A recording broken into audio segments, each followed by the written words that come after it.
Tolkien's Legendarium contains some of the most memorable antagonists and villains in all of literature.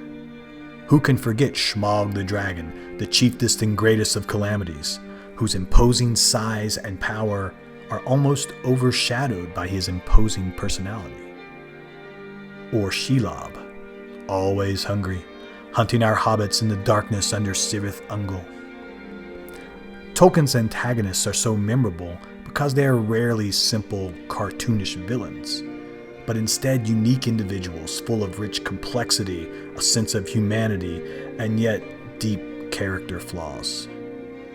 Though they are often misguided, they have objectives or dreams or passions that we can understand. Their motivations are not only believable, but often relatable. Perhaps Tolkien's most prominent antagonist is none other than Sauron the Dark Lord.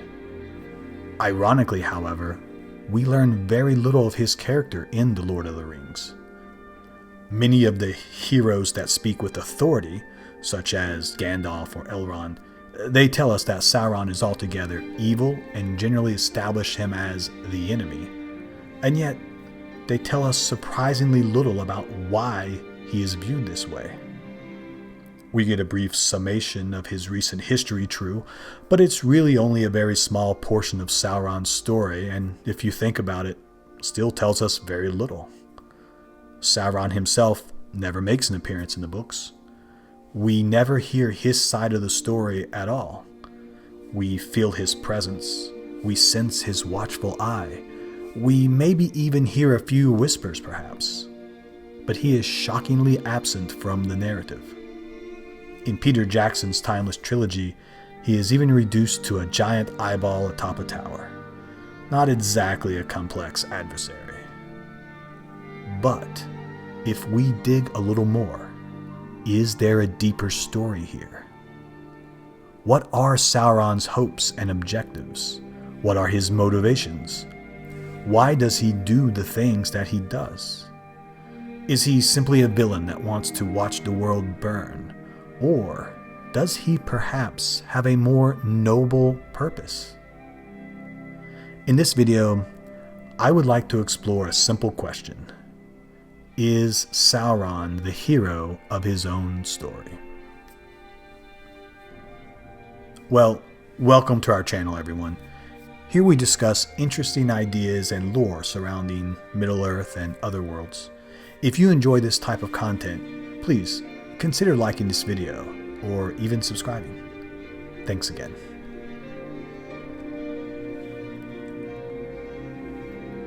Okay, let's dive in. Is Sauron the hero of his own story?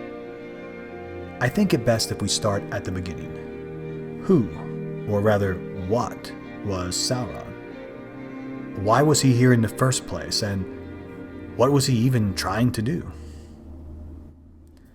Sauron was one of the eternal gods of Middle-earth. At the beginning of time, the father of the gods, Eru Ilúvatar, told his children that elves and men would appear at some point in the future. Many of Ilúvatar's children, the gods, agreed to come to the primordial earth to create a home for elves and for men. They had a general outline of a plan from Ilúvatar, but were expected to use their own intuition to fill in all the details. The greatest of these gods were called the Valar, and the rest of the gods were called the Maiar. Together, they labored for untold centuries building the earth for the eventual arrival of elves and men. They created stone and water. They erected mountains and built the oceans and the skies. They created fundamental forces such as mass or momentum or velocity. And where was Sauron during this creation? Well, he was one of the Maiar. He was one of the gods helping to build the earth. You see, he was not at first evil or domineering or malicious. One of his original names was Marian, which means the admirable. He was one of the good guys. He worked alongside the other gods for centuries to build something altogether good and beautiful. So why was Sauron here? To help build a home for us. Now, each god in Middle-earth is associated with a concept of some kind.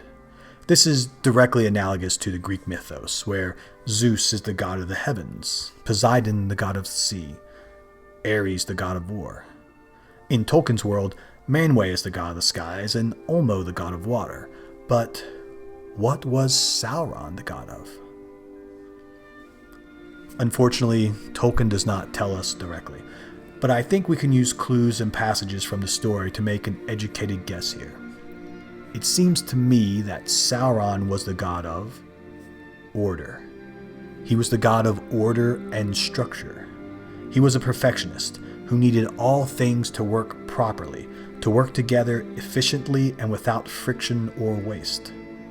He was one of the servants of Auli, the engineer of the gods. Think Hephaestus in the Greek mythos. While Tolkien does not mention exactly what Sauron was up to at this time in history, in my mind, I picture him as the project manager or coordinator of the whole engineering project. As all the gods were shaping the earth, I find it likely that Sauron was directing some of that work, ensuring things were organized and ordered as they should be, and that everything was going according to the plan. Eventually, the gods created life. Every tree, grass, animal, insect, microbe, all sculpted and designed by the hands and minds of the gods. Once everything was prepared, life was turned on, so to speak. The gods flipped the proverbial switch, and all creatures sprung to life. As the gods observed from afar, Tolkien tells us that what they saw surprised and amazed them. Life was wondrous above all else that they had made. Life interacted with each other in interesting and unintended ways. It evolved in unexpected directions. All the gods observed the glory and wonder of its marvelous complexity. But Sauron, I imagine, viewed this from a very different perspective. Life was a disaster. It was chaos. It was messy. It was sloppy. It was unordered. It went against the plan. In his mind, life was intended to be structured and ordered in very specific ways. Some trees were supposed to grow in one place and bloom and harvest in exact predetermined ways, while another animal was intended to be in another place and fulfill a different role. But instead, things were uncontrolled and disorderly. The world was full of inefficiencies and conflict and friction and waste. It went against every fiber of his perfectionist spirit. I can picture this scenario. Sauron is frustrated at the unordered state of life.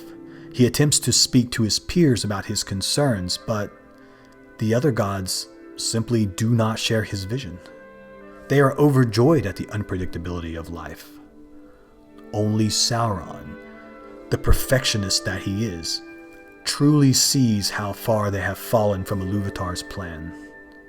He starts to feel isolated, and as his pride grows, he's unable to view the world from any perspective save his own. In a way, he almost starts to feel he is superior to the others that have lowered their standards so much. But there is one god who listens to Sauron. Morgoth. He is the original big baddie in Tolkien's world. He is essentially the one responsible for bringing evil into the world. It's Morgoth that pretends to agree with Sauron. It's Morgoth that puts his arm around Sauron's shoulder and whispers into his ear, encouraging him that his vision of a perfectly ordered world is best for all life. And if the other gods won't listen, well, it's Morgoth that suggests Sauron should save the earth by force. You see, he gives Sauron a little push, and he ceases to be the god that wants to order all life, to structure all life, and instead becomes the god that wants to dominate all life. And of course, he will use the most efficient methods possible in order to do so. So, now that we have a deeper understanding of Sauron's past and ambitions, let's attempt to answer the original question that started us on this path. Was Sauron the hero of his own story? Well, the answer is yes. Yes, Sauron is the hero, or at least in his perspective. Sauron strives to dominate all life, yes, but not particularly to rule or torment or cause pain. Instead, he wishes to bring order and structure.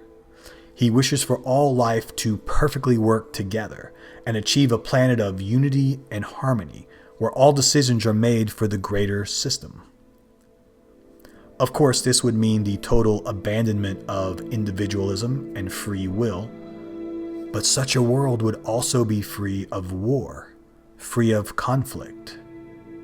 A world with no waste and enough resources for all. A world where all life has a purpose and fulfills its part of the whole. From a purely logical standpoint, such a world is objectively better for everyone. Now, Sauron, of course, does not have empathy or compassion or care for such life, and he is willing to commit cruel and horrible actions to achieve his goals. But in his perfectionist way of looking at things, such a world is worth those sacrifices. So Sauron is trying to mold the world into what he thinks it should have been, no matter the cost it takes to achieve those goals. In his misguided mindset, he is the only one who truly honors Iluvatar's vision for the Earth, and the only one who has the strength to stick to the plan. He's the only one that's remained faithful. Sauron is the hero of his own story.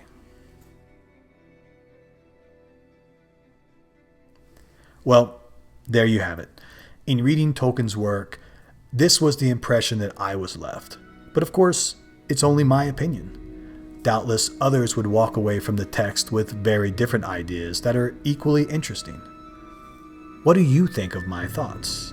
Do you see this version of Sauron in your mind when you read Tolkien's works? Or do you have a very different idea of his motivations? Please consider leaving a comment with your thoughts and ideas. I would love to hear your perspective. Well, I hope you found this interesting, and as always, thanks again for watching.